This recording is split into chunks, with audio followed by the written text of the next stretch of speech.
നമസ്കാരം. മനുഷ്യന്റെ യുക്തിയെ തന്നെ ചോദ്യം ചെയ്യുന്ന, ശാസ്ത്രത്തിന് ഒട്ടും പിടികൊടുക്കാത്ത ഒരു അജ്ഞാത ഭീഷണിയെക്കുറിച്ചാണ് നമ്മളിന്ന് സംസാരിക്കാൻ പോകുന്നത്. വിഖ്യാതനായ H.P. ലവ്ക്രാഫ്റ്റിന്റെ ഏറ്റവും ഭയപ്പെടുത്തുന്ന ഒരു സൃഷ്ടിയായ the colour out of space. കേവലം ഒരു കഥ എന്നതിലുപരി പ്രപഞ്ചത്തിന്റെ വിശാലതയിൽ നാം എത്രത്തോളം നിസ്സഹായരാണ് എന്ന് കാണിച്ചു തരുന്ന ഒരു കിടിലൻ അനുഭവമാണിത്. കഥയുടെ പശ്ചാത്തലം ഒന്ന് സങ്കൽപ്പിച്ചു നോക്കൂ. 1880കളാണ് കാലഘട്ടം.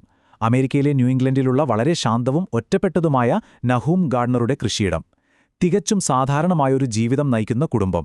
എന്നാൽ പെട്ടെന്നൊരു ദിവസം ആകാശത്തുനിന്ന് അസാധ്യമായൊരു ഭീകരത അവരുടെ മുറ്റത്തേക്ക് വന്നിറങ്ങുകയാണ്. അവിടെ ശരിക്കും എന്താണ് സംഭവിച്ചത്? ഇതിന്റെ ഉത്തരം തേടിപ്പോകുന്നതിനു മുൻപ് ആർഖ്യാമിന് പടിഞ്ഞാറ് ഭാഗത്തുള്ള ബ്ലാസ്റ്റഡ് ഹീത്ത് അഥവാ ശപിക്കപ്പെട്ട തരിശുഭൂമിയെക്കുറിച്ച് നമ്മളൊന്നറിയേണ്ടതുണ്ട്. കാടുകൾക്കും പാടങ്ങൾക്കും നടുവിൽ ആസിഡ് വീണ് കരിഞ്ഞുപോയതുപോലെ 5 ഏക്കറോളം വരുന്ന ഒരു ചാരനിറത്തിലുള്ള ശൂന്യപ്രദേശമാണിത്. അവിടെ യാതൊന്നും വളരുന്നില്ല. ഈ വലിയ രഹസ്യത്തിന്റെ ചുരുളറിയുന്നത് ഈ തരിശുഭൂമിയിൽ നിന്നാണ്. അപ്പോ എങ്ങനെയാണ് ഈ തരിശുഭൂമി അവിടെ ഉണ്ടായത് എന്ന് നോക്കാം. എല്ലാം തുടങ്ങുന്നത് ആകാശത്തുനിന്ന് വന്ന ഒരു സന്ദേശത്തിൽ നിന്നാണ്. നഹൂം ഗാർഡനറുടെ കൃഷിയിടത്തിൽ വമ്പനൊരു ഉൽക്ക വന്നിറങ്ങിയ ആ ദിവസത്തിൽ നിന്ന്. ഈ അത്ഭുത ഉൽക്കയെ പരിശോധിക്കാൻ മിസ്കാറ്റോണിക് യൂണിവേഴ്സിറ്റിയിലെ വലിയ ശാസ്ത്രജ്ഞരൊക്കെ അവിടെ എത്തി. പക്ഷേ അവർ ശരിക്കും ഞെട്ടിത്തരിച്ചുപോയി. എന്താണെന്നല്ലേ, എത്ര സമയം കഴിഞ്ഞിട്ടും അതിന് തീരെ ചൂടാറുന്നില്ല. ഹൈഡ്രോക്ലോറിക് ആസിഡ് ഒഴിച്ചിട്ട് യാതൊരു മാറ്റവുമില്ല. ഏറ്റവും ചൂടുള്ള ബ്ലോ പൈപ്പ് ഉപയോഗിച്ചിട്ട് പോലും അതിനെ ഒന്നും ഉരുക്കാൻ അവർക്ക് കഴിഞ്ഞില്ല. സ്പെക്ട്രോസ്കോപ്പിലൂടെ നോക്കിയപ്പോഴാകട്ടെ ഇന്നുവരെ പ്രപഞ്ചത്തിൽ കണ്ടിട്ടില്ലാത്ത ഒരു പുതിയ നിറമാണവർക്ക് കാണാൻ കഴിഞ്ഞത്. ഇതിലെ ഏറ്റവും നിർണായകമായ കണ്ടെത്തൽ എന്തായിരുന്നുവെന്ന് വെച്ചാൽ, ആ ഉൽക്കയ്ക്കുള്ളിൽ തിളങ്ങുന്ന ഗോളാകൃതിയിലുള്ള ഒരു വസ്തു ഉണ്ടായിരുന്നു. മനുഷ്യന്റെ ഭാഷ കൊണ്ടോ ശാസ്ത്രം കൊണ്ടോ വിവരിക്കാനാവാത്ത ഒരുതരം നിറമായിരുന്നു അതിന്. ശാസ്ത്രജ്ഞർ അതിലൊന്ന് ചുറ്റിക കൊണ്ട് പതുക്കെ പൊട്ടിച്ചപ്പോൾ ചെറിയൊരു ശബ്ദത്തോടെ അത് പൊട്ടിത്തകർന്ന് അപ്രത്യക്ഷമായി. അതൊരു പൊള്ളയായ ഗോളമായിരുന്നു.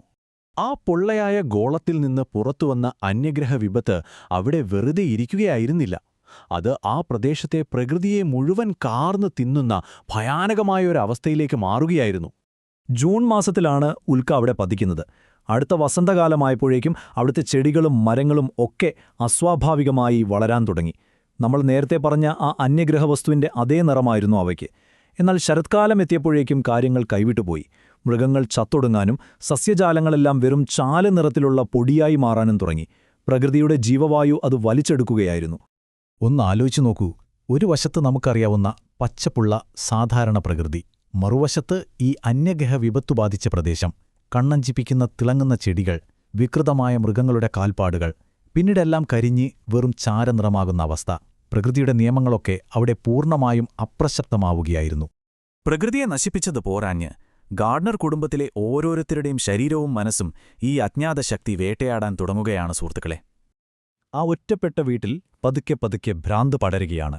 മിസസ് ഗാർഡനർക്ക് വീടിന്റെ ഭിത്തികൾ അനങ്ങുന്നതായി തോന്നിത്തുടങ്ങി. ഒടുവിൽ അവരെ വീടിന്റെ തട്ടിൻപുറത്ത് പൂട്ടിയിടേണ്ടി വന്നു.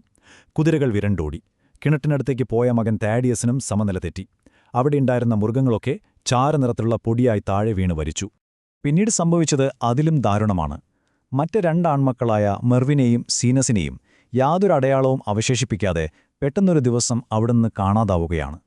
ആ വിഷമയമായ പഴയ കിണറ്റിനടുത്തുനിന്നാണ് അവരെ കാണാതായത്. അവിടെ ബാക്കിയായത് ഉരുകിപ്പോയ അവരുടെ റാന്തൽ വിളക്കുകളും തകർന്നുപോയ ആ കുടുംബത്തിന്റെ മനസ്സും മാത്രമായിരുന്നു. നഹൂം ഗാർഡനർ മരിക്കുന്നതിനു തൊട്ടുമുൻപ് തന്റെ ഉറ്റ സുഹൃത്തായ ആമിയോട് പറഞ്ഞ അവസാന വാക്കുകൾ കേട്ടാൽ നമ്മുടെ നെഞ്ചിടിപ്പേറും. ഒന്നുമില്ല, ആ നിറം, അത് പൊള്ളിക്കുന്നു. തണുത്തതും നനഞ്ഞതുമാണ്, പക്ഷേ അത് പൊള്ളിക്കുന്നു. അത് ആ കിണറ്റിലാണ് ജീവിച്ചിരുന്നത്. അത് ജീവൻ വലിച്ചെടുക്കുന്നു. ആ ഭീകരമായ സത്യം വെളിപ്പെടുത്തിയതിനു ശേഷം നഹൂമിന്റെ ശരീരവും വെറും ചാരമായി മാറി. അപ്പോൾ നമ്മൾ ആ കിണറ്റിലെ ഇരുളിൽ ഒളിഞ്ഞിരിക്കുന്ന വിസ്ഫോടനത്തിലേക്ക് എത്തുകയാണ്. നഹൂമിന്റെ മരണശേഷം സുഹൃത്ത് ആമിയും പോലീസുകാരും ഈ ശൂന്യമായ കൃഷിയിടം പരിശോധിക്കാനെത്തുന്നു. ആ പഴയ കിണറിലെ വെള്ളം വറ്റിച്ച് പരിശോധിച്ച അവർ കണ്ട കാഴ്ച ശരിക്കും ഭയാനകമായിരുന്നു. ദുർഗന്ധം വമിക്കുന്ന തിളച്ചുമറിയുന്ന ചെളി, അതിൽ കാണാതായ മെർവിന്റെയും സീനസിന്റെയും പാതി ദ്രവിച്ച അസ്ഥികൂടങ്ങളുണ്ടായിരുന്നു. നഹൂം പറഞ്ഞതെല്ലാം സത്യമായിരുന്നുവെന്ന് അവർക്കപ്പോഴാണ് ശരിക്കും മനസ്സിലായത്. രാത്രിയായതോടെ കാര്യങ്ങൾ കൈവിട്ടുപോയി. ആമിയും പോലീസുകാരും ഭീതിയോടെ നോക്കി നിൽക്കെ ആ കിണറ്റിൽ നിന്നും തിളങ്ങുന്ന പ്രകാശം വമിക്കുന്ന വലിയൊരു പ്രവാഹം പുറത്തേക്ക് വരാൻ തുടങ്ങി. ആർക്കും തിരിച്ചറിയാൻ കഴിയാത്ത ആ അന്യഗ്രഹ നിറത്തിന്റെ വളരെ വലിയൊരു പ്രവാഹം. അതൊരു ചെറിയ വെളിച്ചമൊന്നുമായിരുന്നില്ല. അത് ശരിക്കും പുറത്തേക്ക് കുതിച്ചൊഴുകുകയായിരുന്നു. ആ കൃഷിയിടത്തിലെ മുഴുവൻ ജീവജാലങ്ങളുടെയും ഊർജം വലിച്ചെടുത്ത് ആർത്തിയോടെ തിന്നതിനു ശേഷം പൂർണ്ണ വളർച്ചയെത്തിയ ആ അന്യഗ്രഹശക്തി ഒരു പ്രകാശധാരയായി വീണ്ടും ശൂന്യാകാശത്തേക്ക് തന്നെ തിരികെ കുതിച്ചുയർന്നു. ആ ശക്തി അങ്ങനെ മടങ്ങിപ്പോയി. പക്ഷേ അവിടെ തീർന്നോ? ഇല്ല. അവശേഷിക്കുന്ന ചില ഭീകരതകൾ കൂടിയുണ്ട്. ആ രാത്രിയിലെ ദൃശ്യം കണ്ട പഴയ സുഹൃത്ത് ആമിയുടെ മാനസിക നില തകരാൻ ഒരു പ്രത്യേക കാരണമുണ്ടായിരുന്നു. ഈ കഥയിലെ ഏറ്റവും ഭയപ്പെടുത്തുന്ന ട്വിസ്റ്റ് ഇതായിരുന്നു. ആ പ്രകാശധാര പൂർണ്ണമായും ആകാശത്തേക്ക് പോയില്ല. വലിയൊരു ഭാഗം ആകാശത്തേക്ക് കുതിച്ചുയർന്നതിനുശേഷം മങ്ങിയ ആകൃതിയില്ലാത്ത അതിൻ്റെ ഒരു ചെറിയ അംശം പതിയെ താഴേക്ക് വന്നു വീണ്ടും ആ കിണറ്റിലേക്ക് തന്നെ ഇറങ്ങിപ്പോകുന്നത് ആമ്മി കണ്ടു. ആ ഭീകരതയുടെ ഒരു ഭാഗം ഇപ്പോഴും അവിടെ തന്നെയുണ്ട്. നമ്മൾ ആദ്യം സൂചിപ്പിച്ച ആ ശപിക്കപ്പെട്ട ഭൂമി അഥവാ ബ്ലാസ്റ്റഡ് ഹീത്ത് എങ്ങനെ ഉണ്ടായിയെന്ന് ഇപ്പോൾ നിങ്ങൾക്ക് ശരിക്കും മനസ്സിലായി കാണും. ആ സംഭവം നടന്നിട്ട് 44 വർഷങ്ങൾ കഴിഞ്ഞിട്ടും അവിടെ 5 ഏക്കറോളം സ്ഥലത്ത് വെറും ചാരനിറത്തിലുള്ള പൊടി മാത്രമാണ് ബാക്കിയുള്ളത്. അവിടെ യാതൊന്നും വളരുന്നില്ല. ആ അന്യഗ്രഹ വിപത്ത് ഓരോ വർഷവും ഓരോ ഇഞ്ച് വെച്ച് പുറത്തേക്ക് പടരുന്നുണ്ടെന്നാണ് അവിടുത്തുകാർ പറയുന്നത്. ഇതൊക്കെ കേൾക്കുമ്പോൾ നിങ്ങളൊന്ന് ആലോചിച്ചു നോക്കൂ. ഈ അന്യഗ്രഹ വിപത്ത് വർഷത്തിൽ 1 ഇഞ്ച് വെച്ച് ഇപ്പോഴും പടർന്നുണ്ടെങ്കിൽ ആ പഴയ കിണറ്റിൻ്റെ ഇരുണ്ട ആഴങ്ങളിൽ ഇപ്പോൾ എന്തായിരിക്കും വളർന്നുകൊണ്ടിരിക്കുന്നത്? മനുഷ്യന്റെ അറിവുകൾക്കും ശാസ്ത്രത്തിനും അപ്പുറത്ത് ഈ പ്രപഞ്ചത്തിൽ ഭയാനകമായ എന്തൊക്കെയോ അജ്ഞാത ശക്തികൾ ഒളിച്ചിരിപ്പുണ്ടല്ലേ? ചിന്തിക്കാൻ വക നൽകുന്ന ഈ ചോദ്യത്തോടെ ഇന്നത്തെ ഈ വിവരണം നമ്മൾ അവസാനിപ്പിക്കുകയാണ്. വീണ്ടും കാണാം.